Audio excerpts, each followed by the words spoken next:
Hello everyone. Class 10 English board exams आने वाले हैं तो उसके लिए रिवीजन सीरीज़ चालू है। इससे पहले 2 वीडियोज़ आ चुकी हैं। एक वीडियो जो है आपकी मेन बुक जो कि फ़र्स्ट फ्लाइट है, फ़र्स्ट फ्लाइट मेन बुक के सारे चैप्टर्स, और सेकंड बुक जो है सेकंड जो वीडियो है वो है फ़र्स्ट फ्लाइट बुक के जो कि आपकी मेन बुक है उसके सारी पोएम्स। तो पहली बुक के हमने चैप्टर्स और पोएम्स दोनों कर ली हैं। अब ये तीसरी वीडियो है रिवीजन की, जिसमें आपके सामने सारे फुटप्रिंट्स विदाउट फीट के चैप्टर्स, मतलब ये बुक जो है आपकी सप्लीमेंट्री रीडर बुक, इसके सारे चैप्टर की हम डिटेल समरी, कैरेक्टर्स और इम्पोर्टेंट पॉइंट्स क्या क्या हो सकते हैं वो देखेंगे। इसके बाद आपका क्लास 10 के इंग्लिश का पूरे कोर्स का रिवीजन हो चुका होगा और लिटरेचर सेक्शन वाला, तो देखिएगा काफ़ी इंपॉर्टेंट है आप सभी के लिए। इसमें काफ़ी सारी चीज़ें इंक्लूड करी गई है एग्जाम से रिलेटेड, तो ध्यान से सुनिएगा।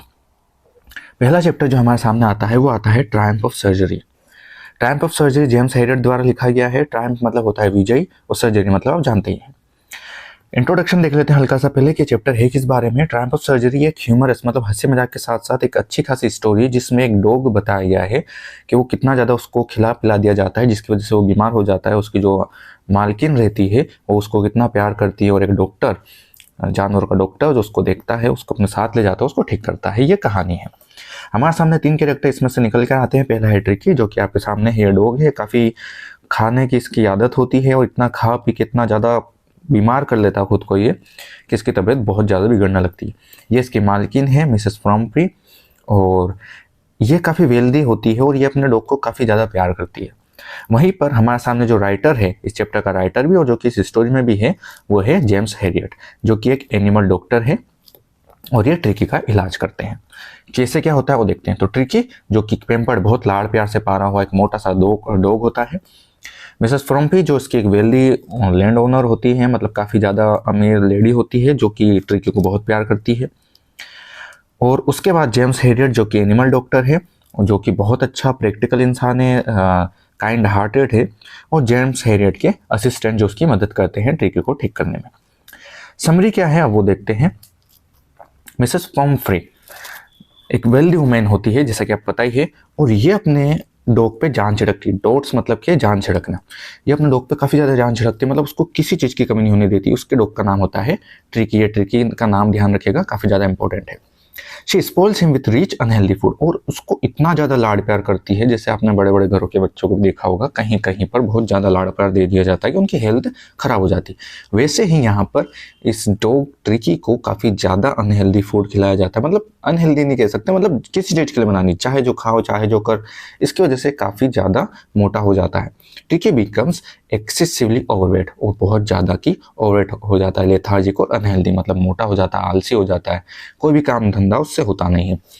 जब जेम्स हेरियट ट्रिकी को देखते हैं तो वो समझ जाते हैं कि ट्रिकी को बहुत ज़्यादा बीमार हो सकता है, वो इसको केयर की ज़रूरत है। तो जेम्स हेरियट जो है मिसेस प्रोम्फी को समझाता है कि देखो अब इसको ट्रीट करना बहुत ज़रूरी है, इसका इलाज करना बहुत ज़रूरी है, और इसके लिए मुझे इसको लेके जाना पड़ेगा। मिसेस प्रोम्फी को ऐसा लगता है जैसे कोई एक्चुअल सर्जरी, जैसे इस पर सच में कोई ऑपरेशन होगा, चीरफाड़ होगी, ऐसा कुछ होता नहीं है, पर मिसेस प्रोम्फी को ऐसा लगता है कि शायद ऐसा कुछ करेंगे वो। लेकिन जब ट्रिकी को जेम्स हेरियट ले जाते हैं अपने साथ ठीक करने के लिए, तो उसको बहुत ज़्यादा स्ट्रिक्ट डाइट देते हैं। मतलब 2 हफ्ते तक उसको खाना पीना ठीक से नहीं देते, सिर्फ पानी देते और प्लेंटी ऑफ एक्सरसाइज देते हैं। साथ ही उसको दूसरे डॉग्स के साथ खेलने को लिए देते हैं, दूसरे जो कुत्ते हैं उनके साथ वो घुले मिले उनके साथ खेले, जिस वजह से उसको एक अच्छा सा माहौल मिलता है, एक्सरसाइज काफ़ी होती है, उसको लिमिटेड खाना पीना मिलता है, जिसकी वजह से वापस से कुछ ही दिनों में वापस से उसको वेट जो है उसका लूज होने लगता है, वो एनर्जी फील करता है, मतलब धीरे धीरे हेल्दी होने लगता है, एक्टिव डॉग होने लगता है। जब मिसेस फ्रॉम्फी इंक्वायर करती है, पूछती है कि ट्रिकी कंडीशन कैसी, ठीक हो रहा है नहीं हो रहा है, तब वो उसको देख के काफ़ी हैरानी होती है कि हाँ ट्रिकी सच में काफ़ी इम्प्रूव हो चुका है और वो सच में अब सुधर चुका है, उसकी हालत काफ़ी सुधर चुकी है। तो मिसेस फ्रॉम्फी जेम्स हेरियट के इस कारण को बोलती है कि आपने सच में बहुत कमाल कर दिया है। लेकिन एक्चुअल में क्या हुआ था वो पता नहीं था। तो मेनली बात यह है कि ट्रिकी को बहुत ज़्यादा लाड़ प्यार मिलता है, जिसकी वजह से उसकी हालत ख़राब हो जाती है। जेम्स हेरियट जो कि एक डॉक्टर होता है उसको बहुत अच्छे से ट्रीट करता है, थोड़ा सा स्ट्रिक्ट भी रहता है, लेकिन आखिरकार वो कुत्ता बहुत ही आसानी से ठीक हो जाता है। लेकिन कहना क्या चाहते हैं इसमें, सबसे पहले अपन थीम्स देखते हैं। Over indulgence and it's consequences, मतलब कि कभी कभी हम बहुत ज़्यादा लाड़ प्यार देते हैं, बहुत ज़्यादा खिलाते पिलाते हैं, जिसकी वजह से हमें कुछ परिणाम भी देखने पड़ते हैं। जैसे कि बहुत ज़्यादा उसकी पैम्परिंग होती है, बहुत ज़्यादा उसको लाड़ प्यार हो रहा था टर्की को, जिसकी वजह से वो ज़्यादा बीमार भी होने लगता है। यहाँ पर पैम्परिंग सिर्फ डॉग के लिए नहीं कही गई, यहाँ पर बोला गया है चाहे वो पेट्स हो चाहे वो ह्यूमन्स हो, ज़्यादा लाड़ प्यार सच में हानिकारक हो सकता है। Pragmatism versus sentimentality. प्रेगमेटिज्म मतलब कितना तार्किक तौर पर सोचना, लॉजिकली सोचना कि नहीं ऐसा हो सकता है, ऐसा नहीं हो सकता है। तो मिसेस प्रोम्फ्री जो है वो सेंटिमेंटल बताई गई कि कितनी भावुक हो जाती है अपने डॉग को लेकर, इतना प्यार करती है। लेकिन वहीं पर जेम्स हेड बताया गया है कि वो काफ़ी लॉजिकली सोचते हैं, काफ़ी प्रैक्टिकल सोचते हैं। तो ये बताया गया pragmatism versus sentimentality. Transformation through proper care, यहाँ पर ये भी बताया गया कि किस तरह से डिसिप्लिन होना, एक्सरसाइज होना और बैलेंस्ड लाइफस्टाइल होना किस तरह से आपको हेल्दी बना सकता है, तो ये भी बताया गया है। ह्यूमर एंड आयरनी, किस तरह से इसमें हंसी मजाक के साथ साथ कितना बताया गया है कि जो अपन सोचते हैं जरूरी नहीं वैसा ही हो, लेकिन यहाँ पर किस तरह से जो उसके मिसअंडरस्टैंडिंग है मिसेस प्रोम्फ्री की, कि वो कितनी समझती है कि इसका ऐसा भी क्या हो गया होगा, मतलब क्या ही चमत्कार हो गया कि इतना मोटे से इतना अनहेल्दी से ही अचानक से हेल्दी हो गया बिल्कुल छोटे समय में। तो वो बताया गया है। फिर अगला बताया गया है कंपेनियनशिप एंड लव। यहाँ पर यह भी बताया गया है कि कंपेनियन आपके साथी किस तरह के होते हैं, इसका भी फर्क पड़ता है। साथ ही आपका जो बॉन्ड है लव का वो कैसा होता है वो भी दर्शाया गया है। अब यहाँ पर सबसे ज़्यादा इंपॉर्टेंट जो हो जाती बात है वो हम देखते हैं। एग्जाम से रिलेटेड बहुत इंपॉर्टेंट है ये पॉइंट्स, तो हर एक चैप्टर के आपको ध्यान रखना है। सबसे पहले ट्रिकी कंडीशन। ट्रिकी की कंडीशन थी वो ओवरवेट हो जाता है, मतलब बहुत ज़्यादा खा पी के मोटा हो जाता है। लेथार्जिक मतलब कोई एक्सरसाइज नहीं होती, पड़ा रहता है दिन भर, इस वजह से उसकी काफ़ी ज़्यादा अनहेल्दी कंडीशन हो जाती है। डॉक्टर हेरियट्स डायग्नोसिस, हेरियट इसको देखते हैं तो समझ जाते हैं कि एक्चुअली कोई बड़ी बीमारी नहीं है, सिर्फ इसको बहुत ज़्यादा खिलादा पिलादा गया है और एक्सरसाइज नहीं कर पा रहा है, एक्टिविटी बिल्कुल नहीं हो रही इसकी physical, that's why he is so sick. And then the treatment किस तरह से होता है वो हमें देखना जरूरी है। Simple regime of restricted food and regular exercise, यहाँ पर बताया गया है कि किस तरह से हल्का सा खाने पीने में ध्यान रखना चाहिए और किस तरह से रेगुलर एक्सरसाइज उसकी ट्रीटमेंट का कारण बनती है। हालांकि ये ट्रीटमेंट आसान नहीं लगता है किसको, मिसेस प्रोम्फ्री को। उन्हें लगता है हाउ दिस पॉसिबल दैट कि कुछ समय पहले ही मिसेस प्रोम्फ्री सोचती थी कि यार इतना ज़्यादा बीमार हो चुका है, शायद कुछ बड़ा ना हो जाए, इस वजह से वो डरती है, तो क्या कैसे इलाज पॉसिबल हो सकता है इसका। तो जब डॉक्टर हेरियट उसका काफ़ी अच्छे से इलाज कर लेते हैं, तो देन शी वाज शॉक्ड कि हाउ दिस इज पॉसिबल। सो यहाँ पर सिंपल से ट्रिक किस तरह से इस चीज़ को अंजाम देती है वो बताया गया है। मिसेस प्रोम्फ्रीज मिसअंडरस्टैंडिंग, यहाँ पर मिसेस प्रोम्फ्री को ये भी लगता है कि शायद कोई बहुत ज़्यादा कॉम्प्लेक्स सर्जिकल प्रोसीजर से, जैसे कोई चीड़फाड़ करी हो, इस तरह से कोई ऑपरेशन टाइप काम हुआ हो, ऐसा मिसेस प्रोम्फ्री को लगता है, ऐसे उसको मिसअंडरस्टैंडिंग होती है। लेकिन मोरल क्या है इस पूरी स्टोरी का? Moral there is the love and care must be balanced with practicality to ensure the well being of loved ones. यहाँ पर बताया गया है कि किस तरह से प्यार और आपकी केयर बहुत ज़्यादा बैलेंस होनी चाहिए प्रैक्टिकलिटी के साथ, लॉजिक के साथ, ताकि आपके लव्ड वंस जो है, आप जिससे प्यार करते हो, उसकी आप सच में केयर कर सको, वो सच में आप उनको ठीक रख सको, हेल्दी रख सको। तो यहाँ पर यही बताया गया कि लव केयर का मतलब ये नहीं होता कि आप चाहे सामने वाले इंसान को जो चाहे वो करने दो। लव केयर का ये मतलब होता है कि उसके भले के लिए जब आपको उसको रोकना हो सही टाइम पे, कुछ स्ट्रिक्टली उसको एक्शन भी करवानी हो, तो वो भी लव के अंदर ही आता है। उसके भले के लिए अगर आप कोई काम करते हो तो वो भी लव के अंदर ही आता है। जैसे मिसेस प्रोम्फ्री जो है वो उससे लव तो बहुत करती है ट्रिकी से, लेकिन उसको भूखा नहीं देख सकती, जिसकी वजह से वो बहुत ज़्यादा बीमार हो जाता है। तो लव एंड केयर के साथ साथ लॉजिक बैलेंस होना चाहिए। ठीक है, इसी के साथ हम चलते हैं नेक्स्ट चैप्टर पे, जो कि चैप्टर नंबर 2 स्टोरी आपके सामने है, द थीव्स स्टोरी। बहुत ही शानदार स्टोरी है। ट्रस्ट सबसे इंपॉर्टेंट चीज दुनिया में, सबसे कीमती चीज ट्रस्ट, उसकी कहानी है। The thieves story is a heart warming tale about trust, redemption and human transformation. किस तरह से विश्वास कीमती होता है, किस तरह से विश्वास टूटना घातक हो सकता है, मुक्ति और साथ साथ ह्यूमन ट्रांसफॉर्मेशन के किसी इंसान को क्या बदला जा सकता है। ये स्टोरी जो लिखी गई है रस्किन बॉन्ड द्वारा लिखी गई है और बहुत ही शानदार स्टोरी है, जहाँ पर एक यंग थीफ, मतलब छोटा सा लड़का शायद 15 साल का, वो किस तरह से लोगों को ठगता है, उनके यहाँ चोरी करके भाग जाता है, लेकिन आखिरकार उसके साथ एक ऐसी घटना होती है जो उसकी ज़िंदगी बदल कर रख देती है। तो ऐसा क्या होता है वो हम देखते हैं। हमारे सामने दो कैरेक्टर है, एक है हरि सिंह जो कि 15 साल का एक चोर है जिसने अपना नाम हरि सिंह बताया हुआ है। इसका असली नाम क्या है नहीं पता, लेकिन ये अपना नाम इसको हरि सिंह बताता है। तो यहाँ पे स्टोरी में भी हरि सिंह ही बताया गया है, जो कि लोगों को मैनिपुलेट करके, उनको तोड़ मरोड़ के, उनको धोखा दे के उनके यहाँ से चोरी करके भाग जाता है, ये सोच के शायद मैं अब अच्छी लाइफ जी पाऊंगा, क्योंकि इसने इसकी एजुकेशन हुई नहीं थी, कुछ नहीं हुआ था, तो इसको लगता था चोरी ही अच्छे से कर सकता है। वहाँ पर अनिल जो कि एक स्ट्रगलिंग राइटर है, बहुत ही अच्छा इंसान है, काफ़ी केयरिंग इंसान है, काफ़ी अच्छे से लोगों पर ट्रस्ट कर लेता है। ये सिंबलाइज करता है ट्रस्ट कि कितना अच्छे इंसान भी होते हैं, जेनरस होते हैं, वो किस तरह से लोगों के अंदर बदलाव ला सकते हैं। तो दो कैरेक्टर आपको ध्यान रखने, एक हरि सिंह और दूसरा है अनिल। चलिए अब इसकी स्टोरी जान लेते हैं। हमारे सामने क्या है स्टोरी जो शुरू होती है, हरि सिंह जो कि यंग थीफ है, वो अनिल को इंट्रोड्यूस करता है अपने नए नाम से, और क्योंकि वो हर महीने नाम अपना बदलता रहता है, ये सोच के कि आप पुलिस के हाथों में लग जाए तो अपनी जगह भी बदल लेता, हर महीने अपना नाम भी बदलता चोरी करने के बाद। तो उसने काफ़ी सारी चोरियां करी थी, लेकिन एक दिन वो अनिल से मिलता है जब वो एक रेसलिंग मैच देख रहे होते हैं। उसको देखकर ऐसा लगता है हरि सिंह को कि अनिल जो है काफ़ी वेल्दी इंसान लग रहा है, देख के ऐसा लग रहा है कि शायद इसके यहाँ मैं अच्छी खासी चोरी कर सकता हूँ। तो जाके उससे बात करने की कोशिश करता है, उसको देख के लगता है कि हाँ, इसका मैं विश्वास जीत सकता हूँ आराम से। तो हरि जो है उसको बातचीत करके अपने झांसे में फंसा लेता है। हरी उसके लिए काम करने के लिए मना लेता है उसको, कि हरी बोलता है उससे कि मैं आपके यहाँ नौकर बन के काम करूंगा, मेरे को खाना वाना बनाना आता है, मैं आपके लिए मतलब सारा काम कर दूंगा, इस तरह से। तो अनिल से वो झूठ वूठ बोलता है, हालांकि उसको खाना बनाना आता नहीं है, तो क्या बोल देता है फिर भी कि हाँ मुझे खाना बनाना आता है। तो अनिल उसको रख लेता है, ठीक है चलो मैं वैसे भी काम करता हूँ, तुम खाना बना लिया करना, मैं तुम्हें कोई फिक्स्ड सैलरी तो नहीं दूंगा, पर अपने हिस्से का कुछ खाना, ये मतलब रहने की जगह, खाना वगैरह दे दिया करूंगा। और साथ ही साथ वो अनिल जो है हरि को सिखाता है किस तरह से पढ़ना लिखना। इस तरह से काफ़ी ज़्यादा इंपॉर्टेंट चीज़ आगे घटना में दिखती है हमें। हालांकि अनिल काफ़ी उदार होता है, काफ़ी अच्छे दिल का होता है, लेकिन उसके बाद भी हरि की जो चोर की प्रवृत्ति है, जो उसका अंदर का चोर बैठा वो कहीं ना कहीं जाग जाता है। एक रात की बात है, जब अनिल कुछ अपनी कमाई लेकर आ रहा होता है, तब हरि देख लेता है कि उसके हाथ में काफ़ी सारे नोट हैं, जो कि 50-50 के कुछ नोट होते हैं, टोटल मिला के 600 रुपये होते हैं। वो अपने तकिए के नीचे रख के वो सो जाता है। अनिल काफ़ी मेहनती इंसान है, काफ़ी हार्ड वर्क के साथ उसने अर्न किए थे। वो जब अपने तकिए के नीचे रख के सो जाता है, तो हरी जो है वो पैसे चुरा के रात में भागने का सोचता है। और जैसे वो भाग जाता है पैसे चुरा के, और सामने उसका ट्रेन होती है, वो निकलने वाला होता है सब कुछ छोड़कर, लेकिन सामने जब ट्रेन मूव ऑन कर रही होती है तो उस पर चढ़ता नहीं है।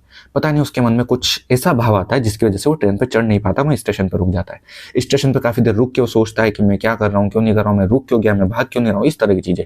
फिर वो मार्केट में जाता है, सोचता रहता है, बारिश शुरू हो जाती है, ठंड भी काफ़ी लगती है उसको, घनी बारिश होती है जिससे कि उसके पूरे कपड़े सब कुछ भीग जाते हैं।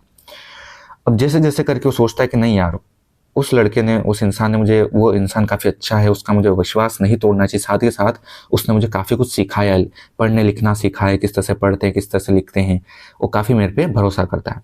तो यही सब सोच के वो वापस से उसके पास जाने का सोचता है कि नहीं, मैं अगर अनिल को अच्छे से ट्रीट करता हूँ तो शायद मेरे पास लाइफ में कहीं ज़्यादा बेटर अपॉर्चुनिटीज़ देखने को मिलेगी, मुझे शायद मैं अपनी ज़िंदगी बदल सकता हूँ।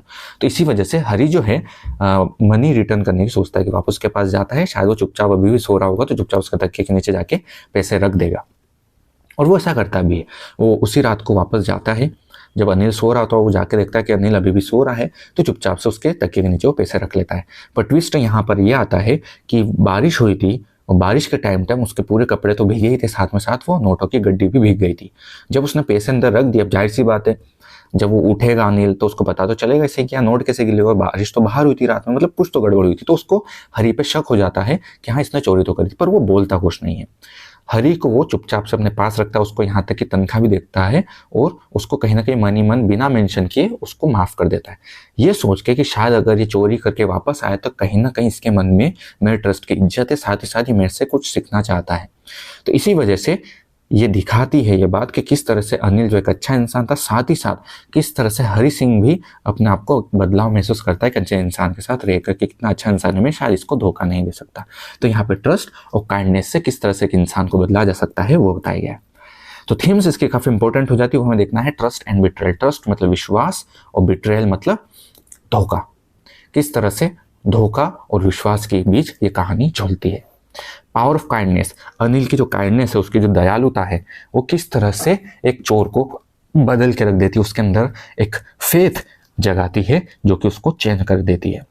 Guilt and redemption, guilt Hari Singh को काफ़ी गिल्ट होता है कि शायद उसने एक ऐसे इंसान को धोखा दिया है, शायद वो एक ऐसे इंसान का ट्रस्ट को चोट पहुंचा रहा है जो शायद उसको नहीं करना चाहिए था। तो उसके अंदर एक इंटरनल कॉन्फ्लिक्ट करता है कि मैं इस इंसान के साथ ऐसा गलत कैसे कर सकता हूँ। आपके लाइफ में आपको कोई बहुत अच्छे इंसान मिलेंगे तो आप चाहे कितना भी कुछ सोचते हो, लेकिन कहीं ना कहीं आपके मन में आ ही जाता है कि नहीं यार, इस इंसान के साथ में मुझे कुछ गलत नहीं करना चाहिए।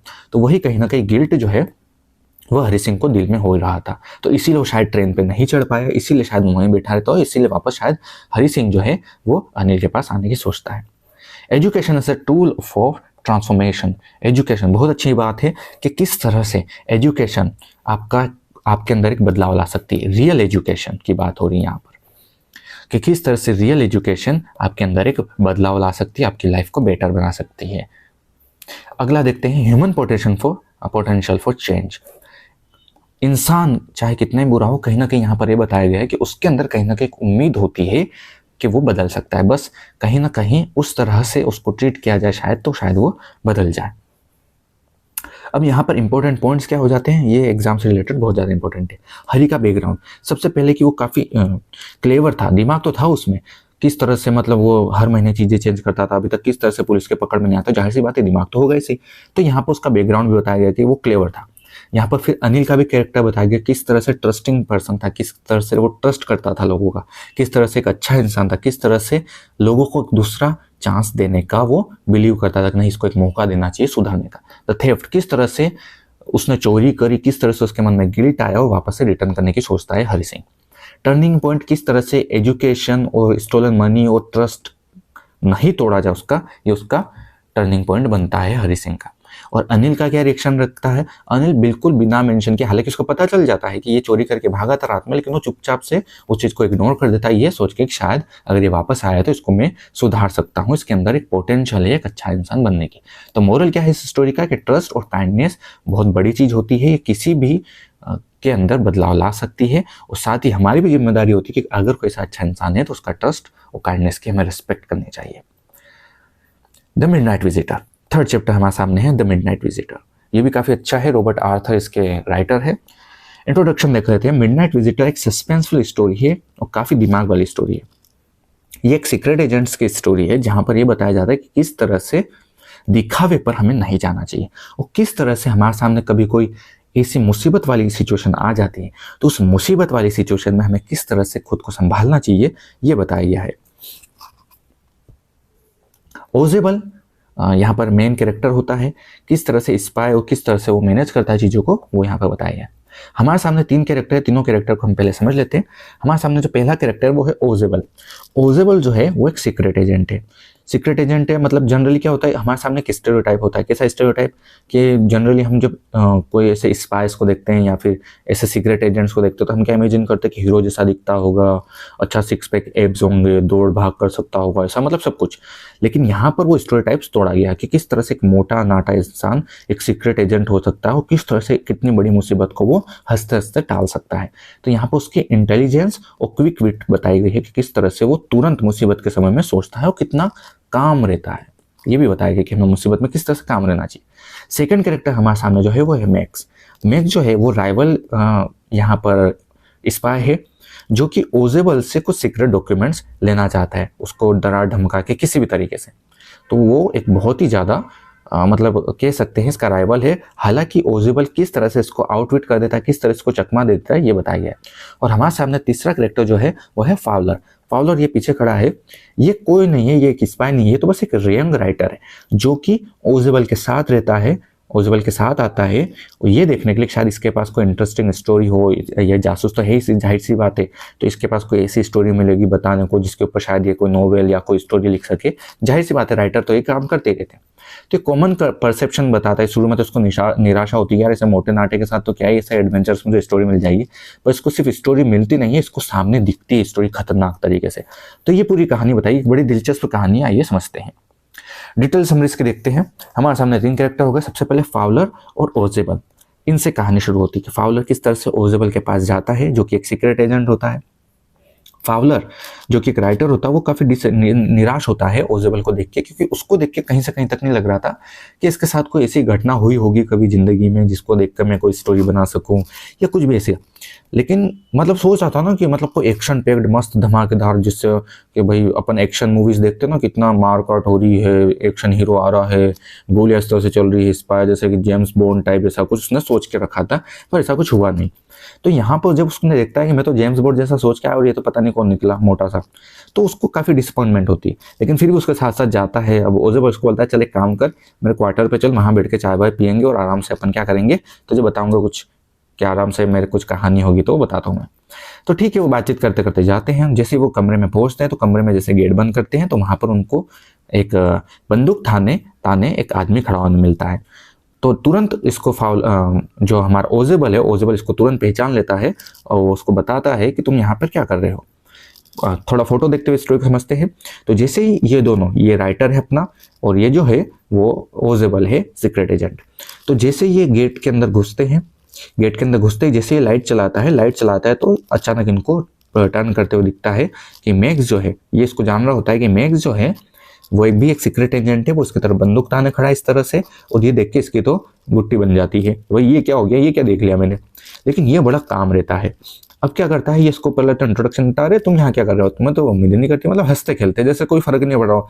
इसके सामने एक इंसान बंदूक ताने खड़ा है पर इसको कोई फर्क नहीं पड़ रहा है, और इसका तो रंग ही उड़ गया डर के मारे। तो यहाँ पर इस तरह से कहानी होती। अब क्या करता है, धीरे से शांति से जाता है, उस चेयर पे जाके बैठ जाता है और सुनाओ कैसे क्या काम है। ये देखता है कि तुम यहाँ अंदर कैसे आए, पहले ये बताओ। तो ये बताता है कि मैं तो बड़े मुश्किल से एक गेट के जरिए आया है। तो बोलता है मुझे लगा था कि तुम इस बालकनी से आए होंगे, मैंने कितनी बार बोला कि इस बालकनी को ठीक कराओ, इसके बाहर जो बालकनी है वो आए दिन पता नहीं किसके को दिक्कत देती है, कभी भी कोई भी आ जाता है, इससे प्राइवेसी का भी इशू होता है, मैंने कितनी बार बोला कि इस बालकनी को सही करवाओ या तोड़वा दो। तो ये बोलता है मुझे तो बालकनी के बारे में पता ही नहीं होता, अगर मुझे पता होता तो मेरे को इतनी सारी ट्रबल नहीं करनी पड़ती कि दूसरी नकली चाबी बनवाऊँ, ऐसा करूँ वैसा करूँ, मैं आराम से बालकनी से भी आ जा सकता था। इस तरह से इनकी बातचीत चलती है। तो during their conversation makes arrival spy, तो वो जो है वो अंदर आता है, मतलब अंदर ही था, वो अंदर आता नहीं है। जैसे वो ये दोनों जब अंदर आते हैं तो इनको वो दिखता है। अब ऐसे में क्या होता है, ओजेबल जो बड़ी अच्छे से इतने तरीके से एक बालकनी की घटना बताता है कि वहाँ पे बालकनी है, किस तरह से पहले भी लोग आए हैं इस बालकनी का यूज़ करके और काफ़ी इसको दिक्कत हुई, इसने लोगों को, इसने मैनेजमेंट टीम को बोला भी था कि उस बालकनी को हटवाओ वहाँ से, पर फिर भी वहाँ पर कोई नहीं आता है। तो ये बोलता है कि ठीक है, अगर मुझे मैक्स बोलता है कि मुझे अगर पहले पता हो तो शायद मैं उस बालकनी से आता, और इतने में डोर जो है उस डोर पे नॉक नॉक होती है। तो इसको देखकर काफ़ी सब हैरान हो जाते हैं, लेकिन ओजेबल नहीं होता। ओजेबल काफ़ी अच्छे से इसकी स्टोरी बनाता है और काफ़ी अच्छे से दिमाग लगा के इमेजिन करता है कि इसको क्या किया जाए। एक्चुअली डोर पे होता है एक वेटर जो कि इनके लिए ड्रिंक लेके आया था। राइटर तो आया ही था, तो राइटर के साथ ये आराम से पीते पीते इसको कहानी बनाता है, तो इसके लिए इसने वेटर को बुलाया था। पर वो जब गेट पे आके नॉक नॉक करता है तो मैक्स को वो बोलता है ओजेबल कि ये कोई और नहीं है, पुलिस है, मैंने पुलिस को बोल रखा था कि मेरे पास एक इंपॉर्टेंट चीज़ें हैं, इसलिए मेरे को सेफ्टी का इशू हो सकता है, तो इसलिए आप थोड़े थोड़े टाइम में आके चेक करते रहना कि मैं ठीक हूँ या नहीं हूँ। इस तरह से मैक्स जो है काफ़ी हैरान हो जाता है, वो डरने लग जाता है कि क्या किया जाए। तो वो बोलता है कि उस पुलिस वालों को फटाफट बोल के यहाँ से बाहर भेजो, मैं बालकनी में छुपा हुआ हूँ। और इस तरह से वो पैर बालकनी के बाहर रखता है, बंदूक और नजरें ओजेबल की तरफ रहती है, कहीं वो इनका तरफ बढ़ के इनको कुछ ऐसा कुछ कर नहीं दे। तो जैसे वो पैर के बाहर रखता है, कूदने की कोशिश करता है, वहाँ पर कोई बालकनी नहीं होती, सीधा वो गिर जाता है, जिससे उसकी डेथ हो जाती है, क्योंकि वहाँ पर कोई बालकनी होती। फाउलर जो है काफ़ी हैरान होता है इसकी इस तरह की ट्रिक देख के, क्विक विट देख के, किस तरह से इतनी खतरनाक सिचुएशन में भी उसने खुद को काम रखते हुए इंटेलिजेंट तरीके से आराम से मैनेज किया चीज़ों को। तो अब हमारे सामने थीम्स क्या हो जाती है, इसकी थीम्स हो जाती है इंटेलिजेंस ओवर अपीयरेंस के। बुद्धिमानी किसकी शक्ल पे नहीं दिखती हमें कि वो कैसा बुद्धिमान होगा। तो यहाँ पर ये भी बताया गया कि ओजेबल का जो अपीयरेंस है वो बिल्कुल नहीं दिखता था किसी सीक्रेट एजेंट जैसा, लेकिन जब सब सामने जब मुसीबत आई तो उसने किस तरह से चीज़ों को मैनेज किया वो बताया गया है यहाँ पर। तो यहाँ पर इंटेलिजेंस ओवर अपीयरेंस, आप लोगों ने एक कहावत सुनी होगी, डोंट जज a book by its cover, ठीक है, डोंट जज या फिर नेवर जज a book by its cover, है ना। किसी भी किताब का कवर देख के नहीं पता करना चाहिए कि वो किताब अच्छी है या बुरी या बेकार। तो उसी तरीके से किसके शक्ल पे नहीं लिखा होता कि वो बुद्धिमान है या नहीं है। इल्यूजन वर्सेस रियलिटी, किस तरह से फाउलर का परसेप्शन कि उसको इस पास, मतलब पिक्चर देख देख के हमें होता, हम पिक्चर देखते हो कि यार ऐसा होता, हमारे दिमाग में तो इमेज बन जाती है, लेकिन असलियत उनसे कोसों दूर होती। तो उसी तरीके से यहाँ पर इल्यूजन वर्सेस रियलिटी के भ्रम और सच्चाई में हमें काफ़ी डिफरेंस बताया गया है कि हमारे दिमाग में कभी भी कोई स्टोरी टाइप हमें बना के नहीं चलना चाहिए। सबसे इम्पोर्टेंट जो बात हो जाती है कामनेस इन क्राइसिस। आपके सामने कितनी बड़ी मुसीबत क्यों ना आ जाए, आप उस सिचुएशन को कितनी कामनेस के साथ, कितने शांति के साथ, कितने ठंडे दिमाग के साथ फेस करते हैं, ये बहुत ज़्यादा जरूरी हो जाती है। जिस तरह से ओजेबल ने इतनी खतरनाक सिचुएशन को अपने सामने मैनेज किया, बड़े ही शांत तरीके से किया, मतलब स्टेइंग काम अंडर प्रेशर। आपके ऊपर कितना ही प्रेशर क्यों ना हो, कितने डरे हुए क्यों ना हो, लेकिन किस तरह से आपकी बुद्धिमानी से आप उस सिचुएशन को हैंडल करते हो, ये बताया गया है यहाँ पर। Deception as a tool. यहाँ पर ओजेबल ने इतनी अच्छी स्टोरी बनाई बालकनी की, जबकि बालकनी थी ही नहीं, तो उसने पूरी बालकनी की स्टोरी बना दी कि एक बार भी पहले कोई आया था बालकनी से, मैंने कितनी बार बोला है लोगों को, वहाँ मैनेजमेंट टीम को कि इस बालकनी को हटवा दो, लेकिन सुनते ही नहीं है, मैं परेशान हो चुका हूँ, अब ये दूसरी बार है कि कोई आया है बालकनी से। वो तो बाद में बताता है मैक्स की कौन सी बालकनी में, तो कोई बालकनी से नहीं आया, मैं तो बाहर से आया हूँ, नकली चाबी बनवा के ऐसा। लेकिन वो बोलता है मैक्स कि शायद पहले पता होता तो मैं बालकनी से आया था। तो इस तरह से वो डिसेप्शन पूरा धोखे की एक कहानी बनाता है ताकि वो उसको एक डिसेप्शन दे सके नकली बालकनी का। द अनएक्सपेक्टेड हीरो, जो सोचा नहीं था ओजेबल को देख के कि ऐसा हीरो भी बन सकता है, लेकिन किस तरह से उसकी बुद्धिमानी एक हीरो को निकाल के लाती है। इंपॉर्टेंट पॉइंट्स एग्जाम से रिलेटेड हमारे सामने क्या इंपॉर्टेंट होते हैं वो हम देख सकते हैं। ओजेबल्स पर्सनैलिटी, ओजेबल की पर्सनैलिटी किस तरह से वो स्टेरियोटाइप्स को तोड़ता है, काम रहता है, दिमागदार होता है। मैक्स का रोल मतलब कितना वो हीरो जैसा लगता है, कितना इंटेलिजेंट लगता है, लेकिन जब उसको मतलब एक ऐसी कहानी सुनाई जाती है जिस पे वो आसानी से विश्वास करके अपनी मौत को गले लगा लेता है। बालकनी लाए, मतलब जो बालकनी होती नहीं है उसके ऊपर कैसी कहानी गढ़ ली जाती है। फावर्स रियलाइजेशन, फावलर को भी ऐसा रियलाइज होता है कि शायद मैंने जो शुरू में सोचा था वो जरूरी नहीं है कि देखने में रिहा है, बल्कि किसी के फेस पे नहीं लिखा होता है, इंटेलिजेंस तो किसी के भी हो सकती है। तो नॉक एट द डोर, किस तरह से दरवाजे पर जो खटखट होती उससे भी कहानी बना लेता। मतलब एक तो उसने नकली बालकनी की कहानी बनाई, ठीक है, और दूसरा नोक, जो दरवाजे पे नोक हुआ असल में था वो वेटर, लेकिन उस वेटर से उसने कैसे पुलिस वाली कहानी बना ली। मतलब दो कहानी उसने गढ़ ली और बड़ी इतनी अच्छी तरीके से गढ़ी, इतने परफेक्ट टाइमिंग के साथ उसने गढ़ी कि वो सामने वाले को मैक्स को यकीन हो गया, जो कि खुद भी एक सीक्रेट एजेंट था। तो मोरल हमें यही बताती है इस कहानी कि हमें मुसीबत के समय काफ़ी काम और बुद्धिमानी के साथ फैसला लेना चाहिए, एक्शंस रखने चाहिए हमारे। अब हमारे सामने फोर्थ स्टोरी है क्वेश्चन ऑफ ट्रस्ट। ये भी काफ़ी अच्छी स्टोरी है, समझते हैं इसको। क्वेश्चन ऑफ ट्रस्ट जो है दो चोरों की कहानी है। एक्चुअली हमारे सामने एक जो मेन कैरेक्टर है वो है होरेस डेनबी। होरेस डेनबी यूं तो बहुत अच्छा इंसान है, लेकिन उसका एक शौक है बुक्स का, एक्सपेंसिव बुक्स पढ़ने का। तो उसके लिए वो हर साल चोरी करता था और उससे पूरे साल भर किताबें खरीद के उनको पढ़ता था। तो इस तरह का वो चोर था। तो हर साल वो देखता था कि कहाँ पर वो जाके चोरी कर सकता है, और इस तरह से वो एक जगह फिक्स करता है कि इस साल मुझे इस जगह चोरी करनी है। अब क्या होता है वो हम देखते हैं। दो हमारे सामने कैरेक्टर है यहाँ पर। एक तो है हमारा होरेस डेनबी जो कि 50 साल का है। क्या बनाता है, ताले चाबी बनाता है, और पार्ट टाइम थीफ भी, मतलब साल में एक बार वो चोरी करता है। साल में एक बार चोरी करने के साथ साथ वो क्या करता है, उन चोरी के पैसों से वो एक्सपेंसिव बुक्स खरीदता है। तो यहाँ पर ये भी बताया गया इस कैरेक्टर के माध्यम से कि किस तरह से कॉन्फ्लिक्ट भी होता है। कभी कभी किसके अंदर बुराई भी छुपी होती है और खुद के एक कुछ सिद्धांत भी होते हैं। उन सिद्धांतों इच्छाएं किस तरह से आपस में टकराती है ये बताया गया है। वहीं पर एक वुमेन, एक लड़की किस तरह से बताई गई है कि उसके अपीयरेंस से क्या लगता है, लेकिन असल में वो क्या निकलती है, ये बताया गया है। शॉर्टवर्ग एक हाउस होता है जहां पर ये चोरी करता है। तो होरेस डेनबी क्या करता है, एक बहुत अच्छा ताला बनाने वाला होता है, लेकिन धीरे से वो एक जगह जाकर चोरी करने का सोचता है। अब पूरी प्लानिंग करता है वो कि कब मुझे कैसे चोरी करनी है, कहाँ जाना है, किस तरह से करना है। वो किसी को बिना नुकसान पहुंचाए, बिना किसी को चोट पहुंचाए वो आराम से हमेशा चोरी करता था। एक गर्मी के टाइम की बात है, वो एक शॉर्टवर्ग रेंज एक जगह है, वहाँ पर एक घर को वो टारगेट करता है कि यहाँ पर मुझे चोरी करनी है।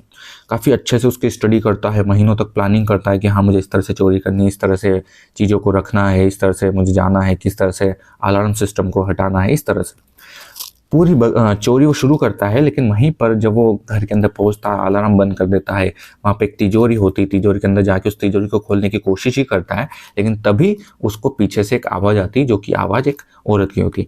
उस औरत को देख के काफ़ी डर जाता है, वो भागने की कोशिश करता है, उसको धमकाने की कोशिश करता है, वो औरत मानती नहीं। औरत बोलती है कि देखो चलो ठीक है मैं तुम्हें भागने दूंगी, पर मेरी एक शर्त है, तुम्हें क्या करना है कि मैं एक्चुअली इस घर की ही सदस्य हूँ, मेरे पति और सब बाहर गए हैं, लेकिन मेरे से क्या गलती हो गई है कि मेरे से ये चाबी गुम गई है, लेकिन मुझे आज कहीं जाना है और मुझे वो जो इसके अंदर ज्वेलरी वगैरह है वो पहननी है, और चाबी तो गुम चुकी है। तो अब क्या करो, तुम इसको तोड़ दो और जब तक मेरे हस्बैंड वापस आएंगे तब तक मैं इसको ठीक करवा लूँगी। तो जब होरेस को ये पता चलता है कि यार चलो ठीक है, अगर ये मुझे भागने दे रही है, पुलिस को हवाले नहीं कर रही मुझे, तो मेरे को क्या फ़र्क पड़ रहा है, तो आराम से अपना ग्लव वगैरह उतारता है और अपने ही हाथों से तिजोरी तोड़ के उसको वो हैंड ओवर कर देता है। इस तरह से उसका विश्वास करते हुए ये सारे काम वो करता है, तिजोरी तोड़ के उसको सारे वो जेवल्स दे देता है। लेकिन जब 2 दिन बाद वो तो खुशी खुशी चला जाता है कि चलो ठीक है यार, उसने मुझे कम से कम पुलिस के हवाले तो नहीं किया, लेकिन फिर भी वो चोरी करने की सोचता है। हालांकि उसने उस लेडी से प्रॉमिस किया था वो कभी चोरी नहीं करेगा, लेकिन फिर भी वो चोरी करने की सोचता है। अब 2 दिन बाद क्या होता है, पुलिस पकड़ लेती है होरेस डेनबी को। क्यों? क्योंकि उसको फिंगरप्रिंट्स मिले थे पूरे घर पे, कहीं ना कहीं, खासतौर पे तिजोरी पे तो फिंगरप्रिंट्स मिलाए जाते हैं कई जगह जगह से। उस तरह से होरेस डेनबी पकड़ा जाता है।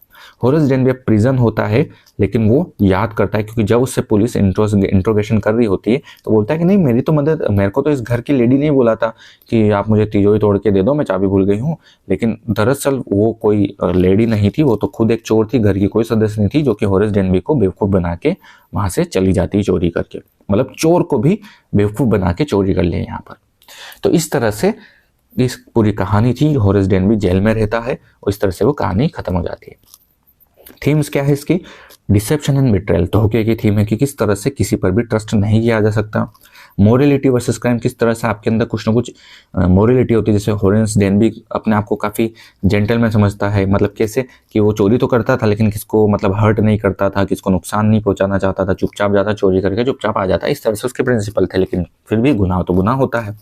वहीं पर ट्रस्ट एज अ वीकनेस, किस तरह से किस पर भी विश्वास कर लेना एक आपकी कमजोरी साबित हो सकती है। आयरनी एंड जस्टिस, किस तरह से इंसाफ की भी बात हो जाती है, किस तरह से कभी भी कोई भी ट्विस्ट ऐसा आता है कि हम सोच भी नहीं सकते कि क्या हो सकता है। अपीयरेंस वर्सेस रियलिटी, यहाँ पर ये भी बताया गया कि उस लड़के को देख के वो इतनी सुंदर थी, इतनी कि यार ये चोर कैसे हो सकती है। उसको देख के लग भी रहा था कि हाँ शायद घर की सदस्य होगी, लेकिन ऐसा कुछ नहीं था। तो इसमें इंपॉर्टेंट पॉइंट्स क्या हो जाते हैं देखने वाले? इंपॉर्टेंट पॉइंट्स हमारे सामने होरेस ड्यूअल लाइफ, उसके सामने दो चीजें हो जाती है कि होरेस अपनी दोहरी जिंदगी जी रहा था। एक तो वो एक फेमस रिस्पेक्टेबल लॉ मेकर के लोग उसकी रिस्पेक्ट करते थे कि ये ताला चाबी बना रहा है, एक अच्छा इंसान है, लेकिन वहीं पर एक वो मतलब चोरी भी करता था, चोर भी था कहीं ना कहीं। टारगेटेड रॉबरी, वो एक टारगेटेड रॉबरी करता था जहां पर अच्छी खासी उसको मिल सकती चीजें। वुमेन्स डिसेप्शन, किस तरह से वो औरत उसको धोखा दे देती है, उसका जो किस तरह से दिखावटीपन है वो उसको धोखा दे देता है होरेस डेनबी को। होरेस अरेस्ट, होरेस भी आखिरकार कहीं ना कहीं पकड़ा जाता है। मोरल आयरनी, किस तरह से ये सोच के कि किस तरह से होरेस जो अपने आप को बड़ा समझदार समझता था, लेकिन किस तरह से उसको दूसरी एक लेडी चोर उसको बेवकूफ़ बना जाती है। तो मोरल ऑफ द स्टोरी कि किसी तरह पे भी अगर हम ट्रस्ट करते हैं तो सोच समझ के ट्रस्ट हमें करना चाहिए, क्योंकि ट्रस्ट बड़ी कीमती होता है।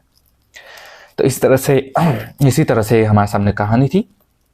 अब हम आगे बढ़ते हैं। हमारे सामने जो 5वां चैप्टर है, फुटप्रिंट्स विदाउट फीट, जो कि H.G. वेल्स ने लिखी गई है। काफ़ी फेमस राइटर है साइंस फिक्शन में ये। इनकी जो नॉवेल थी, H.G. वेल्स की एक नॉवेल से द इनविजिबल मैन, उसी से ये स्टोरी ली गई है। फुटप्रिंट्स विदाउट फीट ये तुम्हारी बुक का भी नाम है और इसमें एक चैप्टर का भी नाम है। स्टोरी जो है वो एक साइंटिस्ट जो हमारे सामने है वो है ग्रिफिन।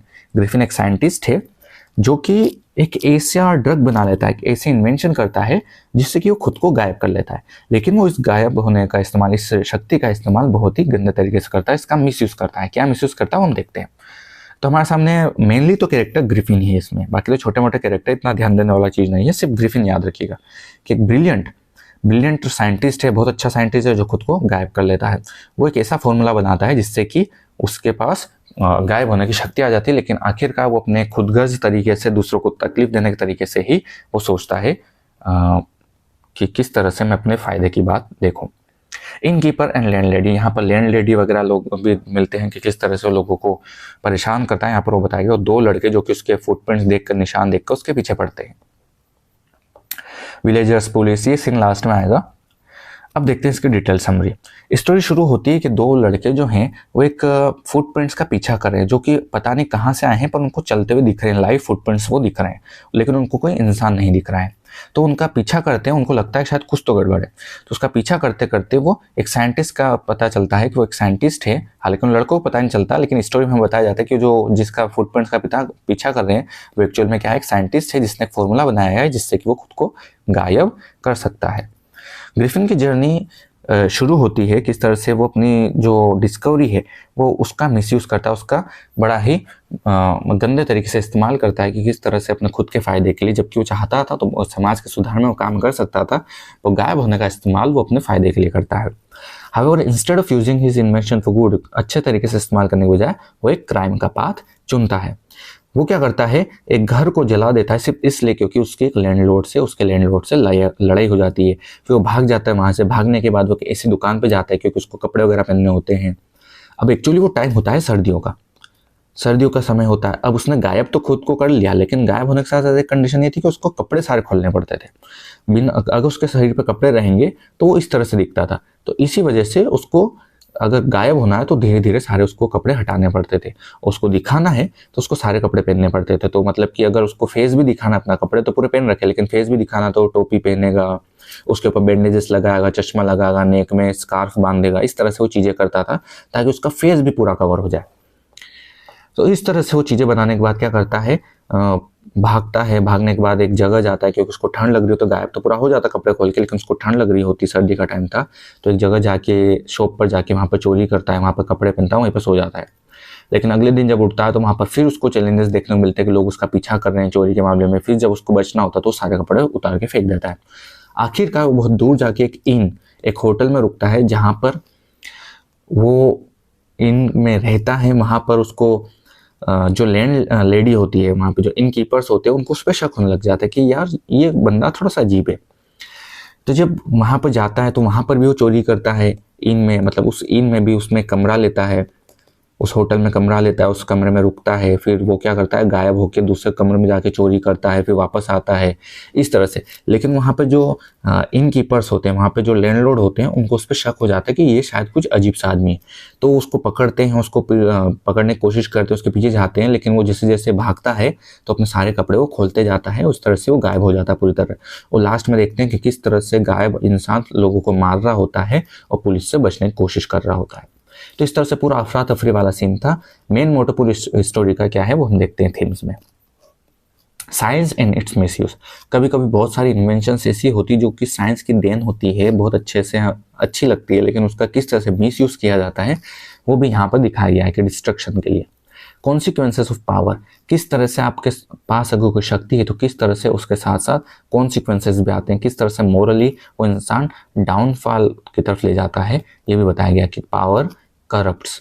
वो आपने लाइन सुनी होगी कि power corrupts and absolute power corrupts absolutely. इस तरह से ही वही चीज़ यहाँ पर बताई गई है।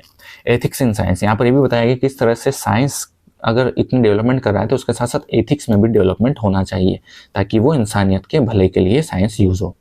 फियर ऑफ द अननोन, जब लोगों के सामने कोई अनजान इंसान आता है जो कि दिखता नहीं, तो यहाँ पर यह भी बताया गया किस तरह से लोगों के अंदर वो डर पैदा करता है। लोग जिस चीज़ को जानते नहीं, जिस चीज़ों को समझते नहीं हैं, जिस चीज़ को देख नहीं पाते हैं, उससे वो डरते हैं। एम्बिशन एंड हब्रिस, यहाँ पर ये भी बताया कि किस तरह से ग्रिफिन का जो एम्बिशन है, उसके अंदर जो इच्छा है, किस तरह से उसको एक मोरली करप्ट इंसान बना देती है, उसको कैसे क्रिमिनल बना देती है। तो हमारे सामने जो इंपॉर्टेंट पॉइंट्स इस चैप्टर में याद रखने लायक वो देखते हैं। सबसे पहले ग्रिफिन की डिस्कवरी। ग्रिफिन एक ऐसा ड्रग बनाता है जिससे वो खुद को गायब कर लेता है, उसका फिर वो मिसयूज़ करता है। किस तरह से फुटप्रिंट्स जो है वो बताया गया, उसको सिम्बलाइज भी किया गया कि किस तरह से प्रेजेंस जो है, उसके एक्शंस जो है, उसका पीछा नहीं छोड़ते हैं। पब्लिक रिएक्शन, पब्लिक का क्या रिएक्शन होता है, किस तरह से ना समझी हुई, ना देखी हुई चीज़ से वो लोग डरते हैं। और मोरल बताया गया स्टोरी का कि पावर रिस्पॉन्सिबिलिटी के बिना कभी भी सही नहीं हो सकती है, वो हमेशा डिस्ट्रक्शन की तरफ ही जाएगी। मतलब समझ रहे हो ना, क्या किसी इंसान के पास अगर कोई पावर है, कोई शक्ति है, उसके पास अगर जिम्मेदारी नहीं है तो बहुत अच्छे से चांसेस है कि वो सेल्फ डिस्ट्रक्शन लेकर आएगी। अब हमारे सामने एक अगली चैप्टर है, वो है मेकिंग ऑफ अ साइंटिस्ट। काफ़ी अच्छी स्टोरी है, छोटी से मैं समझने की कोशिश करते हैं। मेकिंग ऑफ साइंटिस्ट ये बताता है कि किस तरह से एक छोटे से लड़के का तितलियों की तरफ जो शौक है, वो शौक उसको एक अच्छा सा साइंटिस्ट बनाता है, वही बताया गया। टैलेंट की इंपॉर्टेंस बताई गई यहाँ पर रिचर्ड ई ब्राइट, ये हमारा मेन कैरेक्टर है, ये प्रोटैगनिस्ट है, मतलब मेन हमारा कैरेक्टर है, सेंट्रल कैरेक्टर है। किस तरह से बचपन में इसको साइंस के लिए पैशन था, किस तरह से एक बड़ा होकर अच्छा खासा साइंटिस्ट बनता है, सेल थ्योरी बताता है, ये बताएं।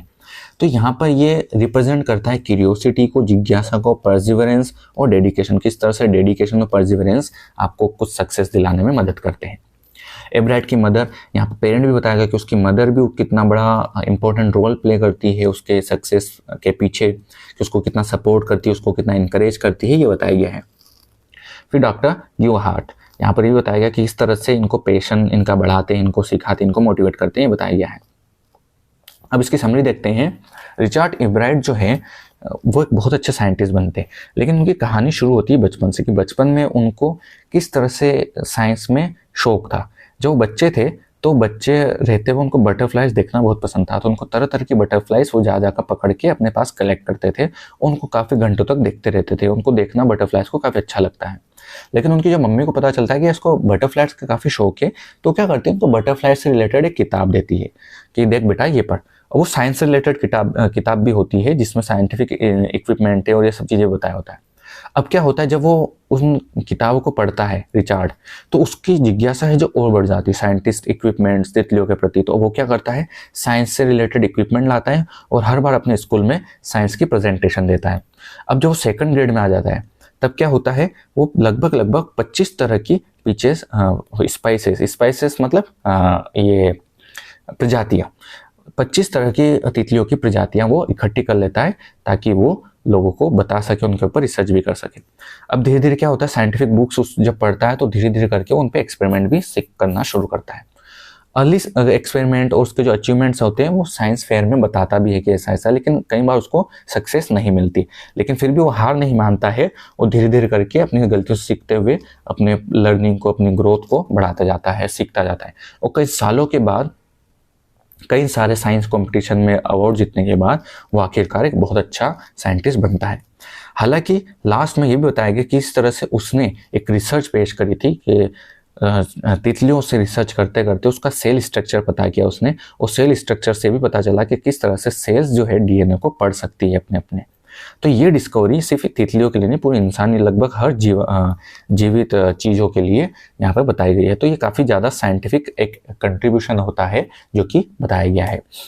तो किस तरह से तितलियों के लिए पेशन, तितलियों का शौक एक बच्चे को साइंटिस्ट बना देता है, ये बताया गया है। अब इसके थीम्स क्या हैं ये देख लेते हैं। Curiosity and passion for learning, कि आपकी जिज्ञासा, आपका पैशन ही आपको लर्निंग करवाता है। The role of parental support, parental support मतलब उसकी मम्मी उसका कितना सपोर्ट करती है, ये भी बताया गया कि आपके पेरेंट्स का आपको कितना सपोर्ट चाहिए होता है, कितना ज़रूरी होती है वो चीज़ आपकी लाइफ में आगे बढ़ने के लिए, ये भी बताया गया है। परसिवरेंस एंड हार्डवर्क, किस तरह से धैर्य और लगन के साथ आपको हार्डवर्क करना होता है, आपको मेहनत करनी पड़ती है, ये भी बताया गया। अब ऐसा नहीं है कि सिर्फ थोड़ी देर मेहनत करिए और आपको सोचे कि नहीं अभी का अभी रिजल्ट मिल जाए, ऐसा नहीं होता है। तो यहाँ पर ये भी बताया गया कि हार्डवर्क के साथ साथ आपको धैर्य और लगन भी होनी चाहिए। इंपॉर्टेंस ऑफ मेंटरशिप, साथ ही साथ उसके जो टीचर थे वो ये भी बताते हैं कि किस तरह से सही डायरेक्शन में हमें चीज़ें करनी चाहिए। साइंटिफिक थिंकिंग को भी बढ़ावा दिया गया। तो इंपॉर्टेंट पॉइंट्स क्या है, इंटरेस्ट, चाइल्डहुड इंटरेस्ट, उसकी मम्मी का रोल, यहाँ तक कि उसके जो फेलियर उसने फेस किए ये भी बताया गया है।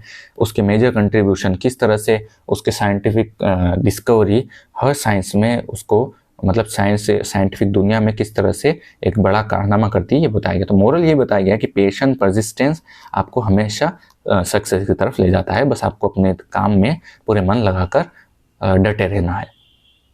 हमारे सामने नेक्स्ट स्टोरी है द नेकलेस। नेकलेस स्टोरी काफ़ी छोटी है और काफ़ी अच्छी इफेक्टिव स्टोरी भी है। हमारे सामने 3 कैरेक्टर होंगे इस स्टोरी में। ये स्टोरी जो है एक ऐसी औरत के बारे में जो काफ़ी डिज़ायरेबल है, मतलब डिज़ायरेबल मतलब डिज़ायर से उसके अंदर कि मेरे को एक अच्छी खासी लाइफस्टाइल जीनी है, लेकिन उसकी इच्छा उसको किस तरह से गरीबी में ढकेल देती है ये बताती है।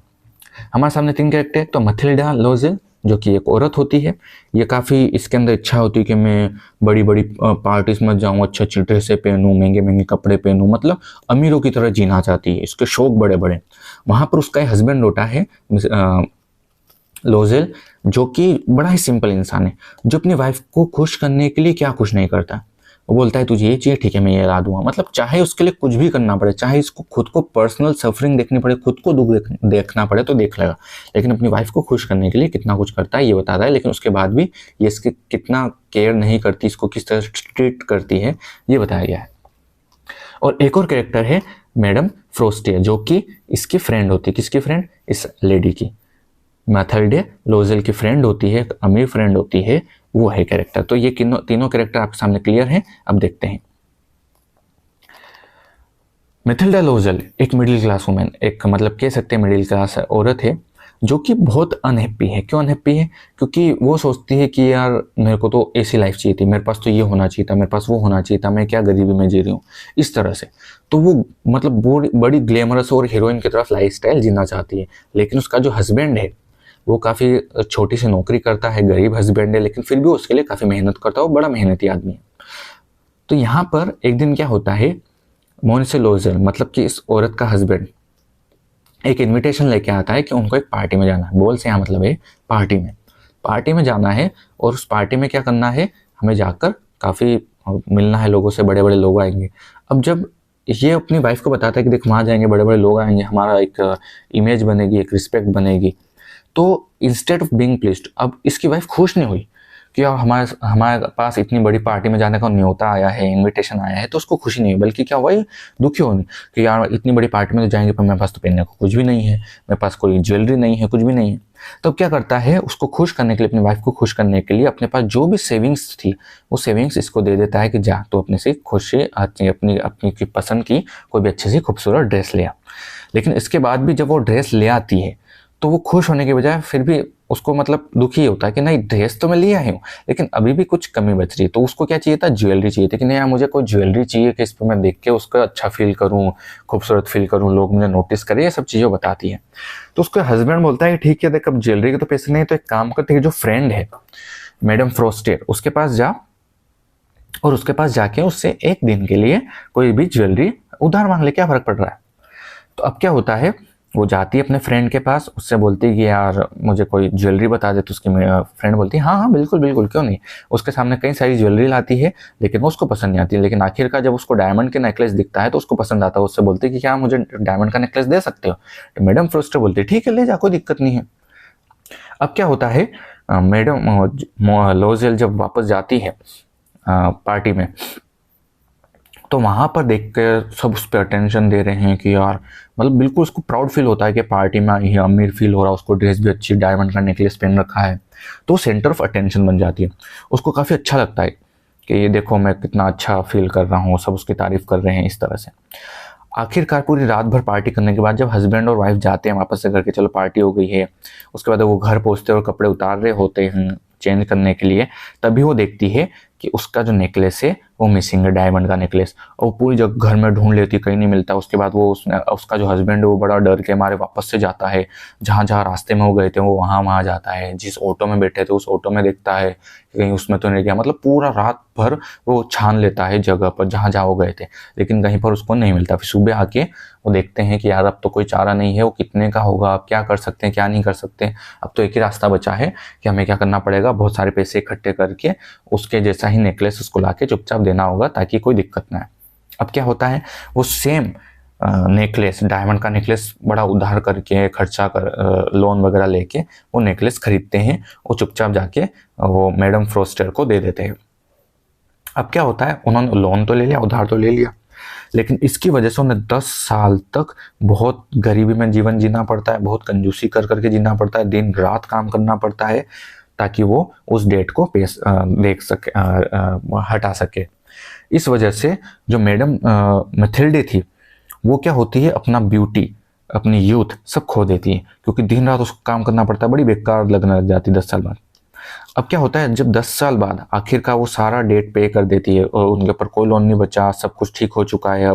अब उन्होंने बड़ी मुश्किल से वो जो नेकलेस खरीदा था उस नेकलेस के लिए सारा पैसा चुका भी दिया है, तो इस वजह से वो अब ठीक है। लेकिन एक दिन क्या होता है, 10 साल बाद मैथिल्डा मिलती है उनको मैडम फ्रोस्टियर से, सामने से आ रही होती है।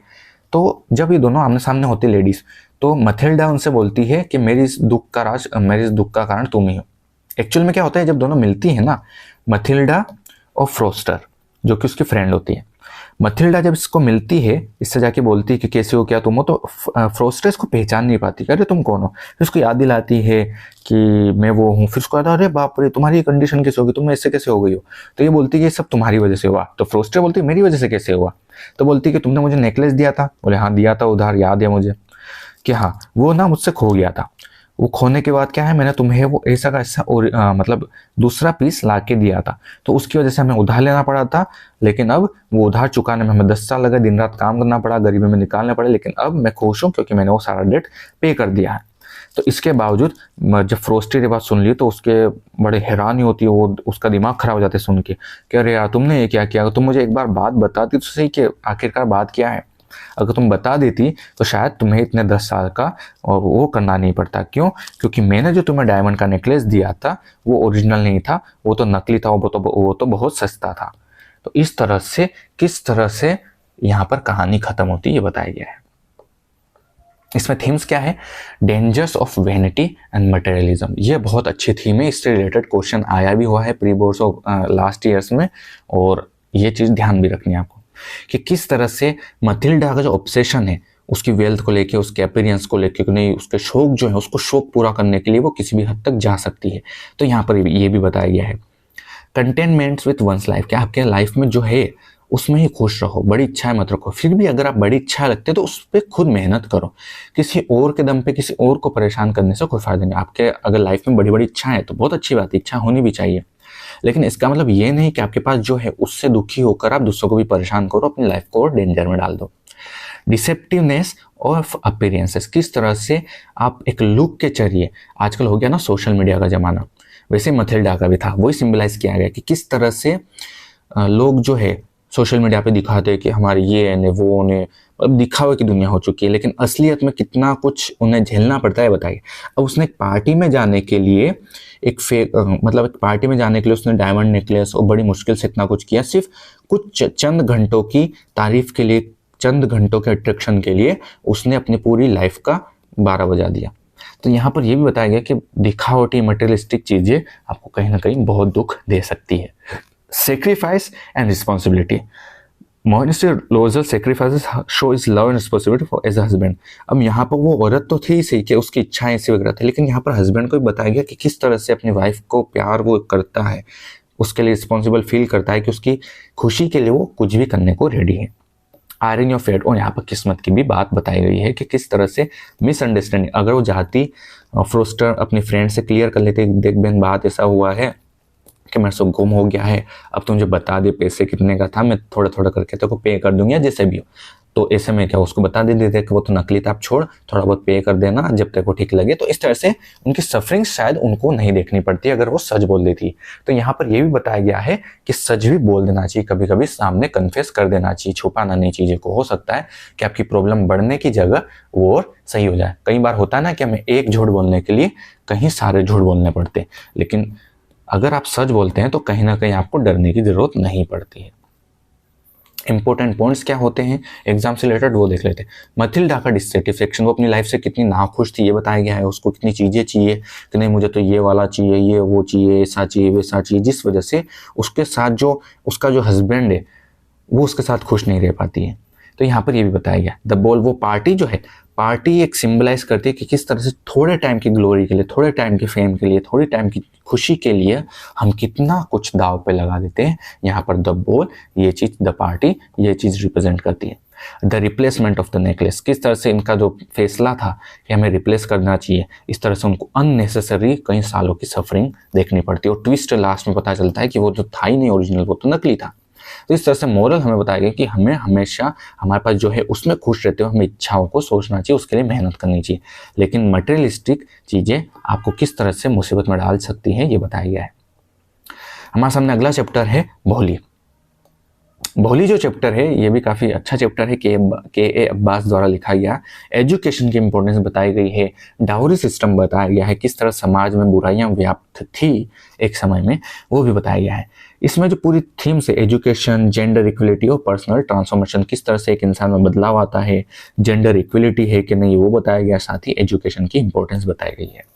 हमारे सामने कई सारे कैरेक्टर्स हमें देखने को मिलते हैं। सबसे पहले तो भोली, जिसका असलियत में नाम होता है सुलेखा, एक छोटी सी बच्ची होती है जो दिखने में इतनी अच्छी नहीं होती, बोल भी नहीं पाती है। वो बताया गया कि किस तरह से हमारे सामने एक शर्मिली सिंपल सी लड़की सेंट्रल कैरेक्टर होती है जिसका जो एक्सीडेंट वजह से होता है, जिसकी वजह से वो बोल नहीं पाती है। मतलब बचपन में जब छोटी होती है तो उसके सिर में एक चोट लग जाती है जिससे कि वो ठीक से बोल नहीं पाती, हकलाती है। और साथ ही उसको चिकन पॉक्स भी हो गया था जिसकी वजह से उसका जो लुक है वो भी खराब हो गया था। लेकिन आखिरकार किस तरह से एजुकेशन उसको बदल के रख देती है बताया गया है।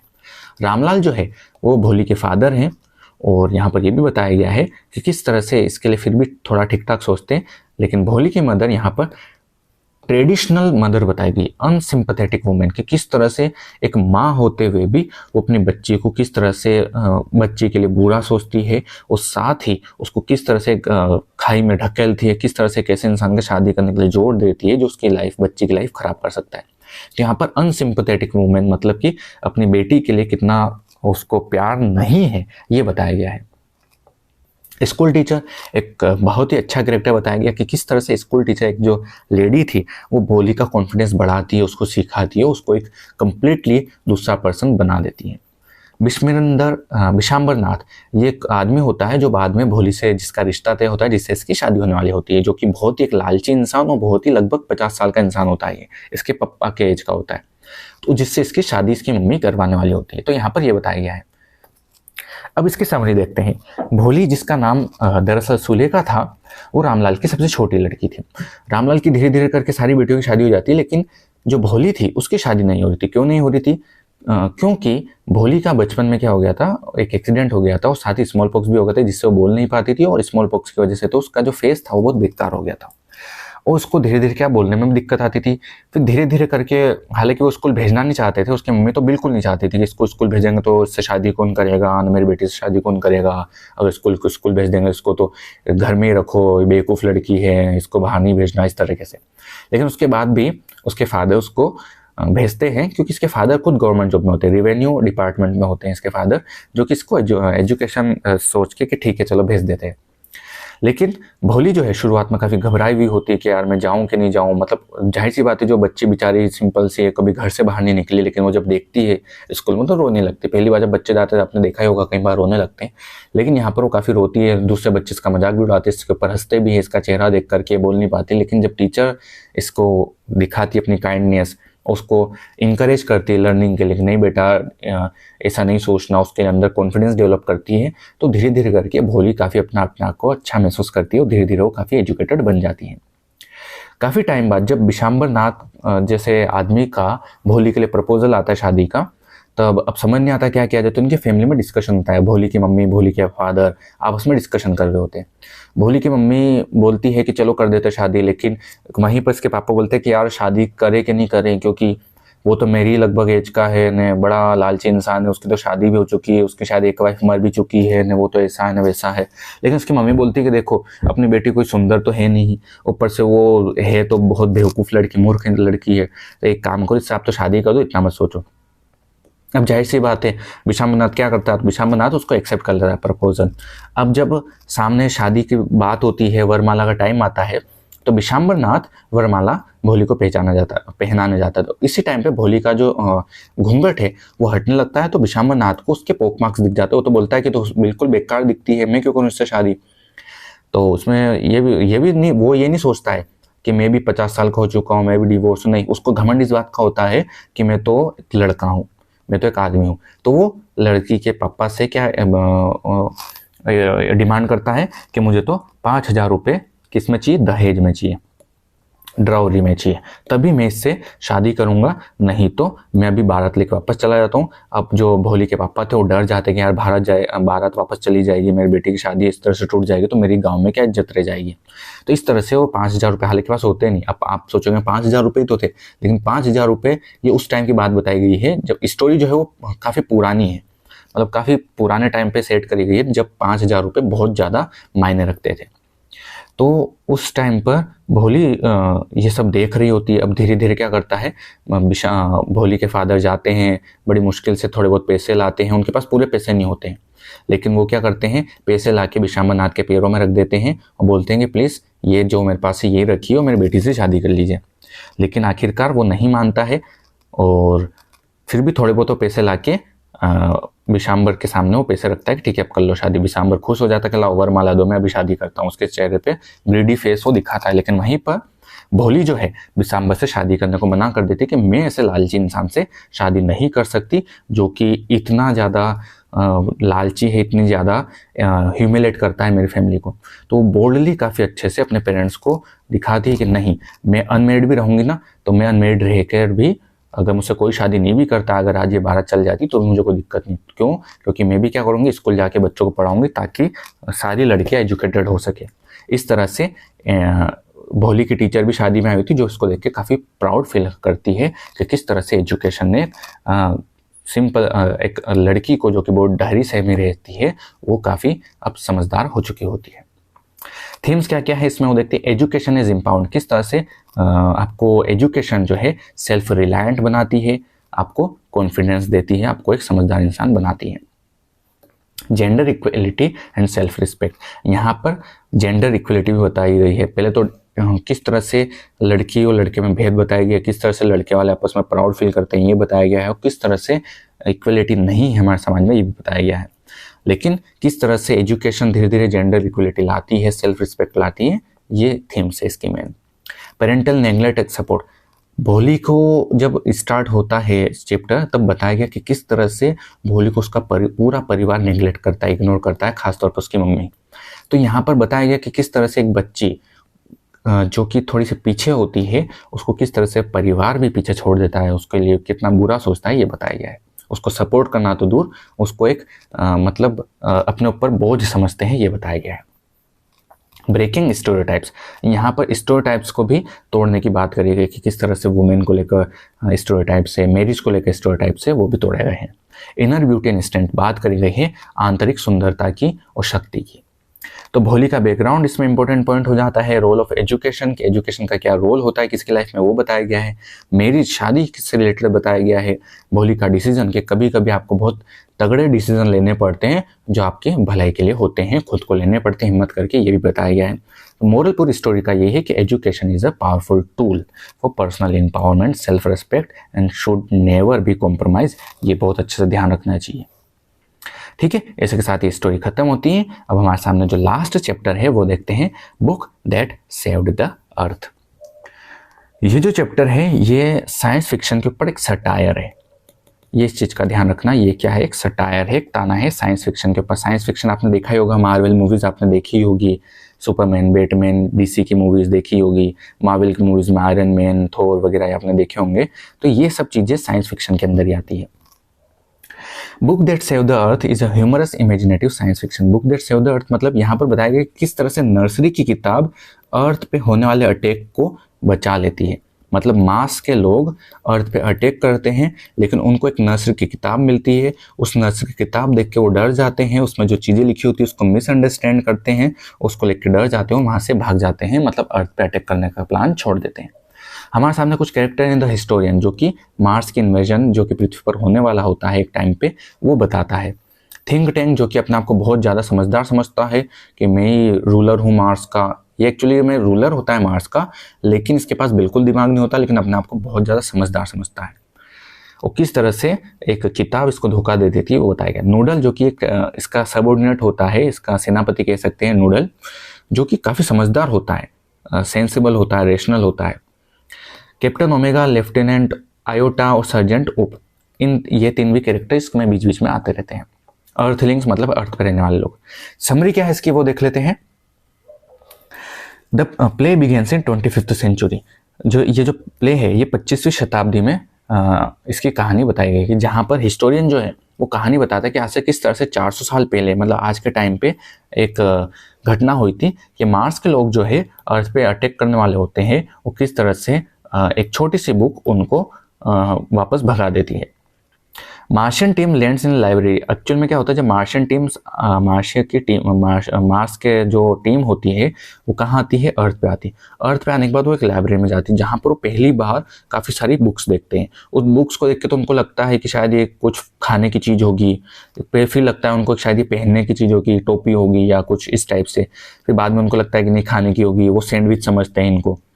तो फिर इसमें कुछ लिखा होता है तो फिर उनको लगता है कि नहीं यार ये क्या है, ये कोई खाने पीने की चीज़ नहीं है, ना ही पहनने की चीज़ है, ये तो शायद किस तरह से बातचीत है कि जिससे क्या करते हैं अर्थ के लोग जो है आपस में एक दूसरे से बातचीत करते हैं। इनके ऊपर कुछ सिंबल्स भी हैं, वर्ड्स जैसे हैं जो हमें पता नहीं क्या है। तो मार्शियन लोग एक विटामिन की गोली खाते हैं समझने के लिए कि इनके अंदर क्या चीज़ें लिखी हुई है। तो जब वो विटामिन की गोली खाते हैं तो एक्चुअल में क्या होता है, बड़े ही मजाक के अंदाज में वो इसको गलत समझ लेते हैं। एक्चुअल में वो होती है हम्टी डम्टी की नर्सरी की किताब, जिसमें कई सारी पोएम्स होती हैं जो कि बच्चों को समझाने के लिए होती है कि देखो मतलब उसमें इस तरह से कहानी और पोएम्स होती है कि जो गाय है वो गाय इतनी ताकतवर होती है कि उसने ऐसी जंप मारी और चंद्रमा के ऊपर उसने छलांग लगाई। ऊपर से भी लिखा होगा किस तरह से प्लेट जो है वो चम्मच के साथ भाग गई। इस तरह से उसमें कहानियाँ हैं, ठीक है। तो इस तरह से वो देख के उसको मतलब इसको मजाक नहीं लगता, उसको लगता है कि यहाँ पर कुत्ता और गाय और चम्मच प्लेटें भी इतनी ज़्यादा एडवांस है कि वो अपने आप में सोच समझ सकती है। उसके बाद जब हम्टी डम्टी की किताब देखते हो तो हम्टी डम्टी में ही उनको अंडे जैसा कुछ दिखता है। अब ये जो मार्स पर अटैक करने वाले होते हैं ये भी अंडे जैसे दिखते हैं, अंडे जैसे चेहरे के। और ये मदर गूस की जो बुक है इसमें भी इनको देखता है कि ये तो हम्टी डम्टी मेल जैसे दिखते हैं, मतलब इनको पता था कि मैं अटैक करूंगा, इनको पता है मेरे अटैक के बारे में सब। उस तरह से ये डर जाता है। और उसमें वो पढ़ने के बाद वो देखते हैं कि इनको शायद पता है हमारे अटैक के बारे में और ये हम पे काउंटर अटैक कर रहे हैं और इनके पास बड़ी बड़ी एडवांस चीज़ें हैं। तो इसलिए वो डर जाते हैं और डरने के बाद वहाँ से भाग जाते हैं। तो इस तरह से कहानी जो है ख़त्म होती है। Reflecting how simple book of nursery rhyme save the अर्थ, ये बताया जाता है कि किस तरह से एक सिंपल सी बुक भी किताब बताती है कि किस तरह से मिसकम्युनिकेशन या फिर मिसअंडरस्टैंडिंग आपको भगा देती है या फिर इनको हरा देती है, ये बताया गया है इस स्टोरी में। थीम्स क्या है इसकी, पावर ऑफ लिटरेचर, कि लिटरेचर की कितनी पावर है, उनको समझा जाए, मिसअंडरस्टैंडिंग किया जाए तो वो क्या कर सकती है। Satire on miss communication and over confidence, satire है मतलब एक प्रकार से ताना है, व्यंग है, शुद्ध हिंदी में बोला जाए तो व्यंग। व्यंग है मिस कम्युनिकेशन की, किस तरह से बातचीत में अगर गड़बड़ हो जाए तो किस तरह से डिवास्टेशन लेके आते हो। वहीं पर ओवर कॉन्फिडेंस, जो अंडे जैसे देखने वाला थिंक टैंक था उसको किस तरह से खुद पे कॉन्फिडेंस था, ओवर कॉन्फिडेंस था, वो उसको एक छोटी सी चीज़ भी उसको भगा देती है। अब्सर्डिटी ऑफ वॉर, मतलब किस तरह से यहाँ पर ये भी बताया गया कि बेसलेस अजम्पशंस के ऊपर भी किस तरह से वॉर किए जाते हैं, ये भी बताया गया है। Cultural differences and perception, cultural कितनों तरीके से अलग हो सकते हैं, यहाँ पर ओपन माइंडेडनेस होना कितनी जरूरी है ताकि हम एक दूसरे को समझ सकें, ये भी बताया गया। Humour and wit as a tool of reflection, humour और वीट यहाँ पर काफ़ी मजाकिया अंदाज में बुद्धिमानी बताई गई है कि किस तरह से इग्नोरेंस भी आपको धोखा दे सकती है। इंपॉर्टेंट पॉइंट्स क्या है, थिंक टैंक इग्नोरेंस, वो अपने आप को काफ़ी समझदार समझता था, ओवर कॉन्फिडेंस समझता था। तो यही बताया गया कि आपको ओवर कॉन्फिडेंस नहीं होना है, इग्नोर नहीं करना है चीज़ों को। मार्शियंस इन द लाइब्रेरी, किस तरह से लाइब्रेरी में जाके वो एक मतलब सीन बताया गया, पूरा फनी सीन होता है वो, किस तरह से वो चीज़ों को गलत समझ लेते हैं। Nursery rhyme is the saviour, एक छोटी से छोटी चीज़ भी आपको कितने बड़े खतरे से बचा सकती है, ये भी बताया गया है। अबॉर्टेड इन्वेजन, किस तरह से वो मिसअंडरस्टैंडिंग से एक पूरा मिशन कैंसिल कर देते हैं। तो मोरल पूरा यही है स्टोरी का, समझाना ही चाहता है कि knowledge and understanding are essential for peaceful existence, के आपके साथ आपके पास ज्ञान होना चाहिए और समझदारी भी होनी चाहिए, तभी आप किसी के साथ अच्छे से रह सकते हो। क्योंकि अजम्पशंस बनाने से और एरोगेंस से हमेशा बेकार के झगड़े ही होते हैं। तो ये जो चैप्टर है बहुत अच्छा मैसेज देता है, सटायर भी मारता है कि किस तरह से लिटरेचर की वैल्यू हमें करनी चाहिए, साथ ही बड़ी बड़ी चीज़ें छोटी छोटी चीज़ों से कैसे मात खा जाती है, ये भी बताया गया है। तो ये हमारे सामने कंप्लीट रिवीजन होता है पूरी बुक का। उम्मीद है आपने अच्छे समझा होगा, सोचा होगा। अब जो जो इम्पोर्टेंट पॉइंट्स हैं उनको ध्यान रखिएगा। और इसी के साथ हमारी वीडियो खत्म होती है। आपको बेस्ट ऑफ लक आपके आने वाले एग्ज़ाम के लिए। उम्मीद है आप अपने एग्ज़ाम में बहुत अच्छा करेंगे। मिलते हैं नेक्स्ट वीडियो में। Thank you.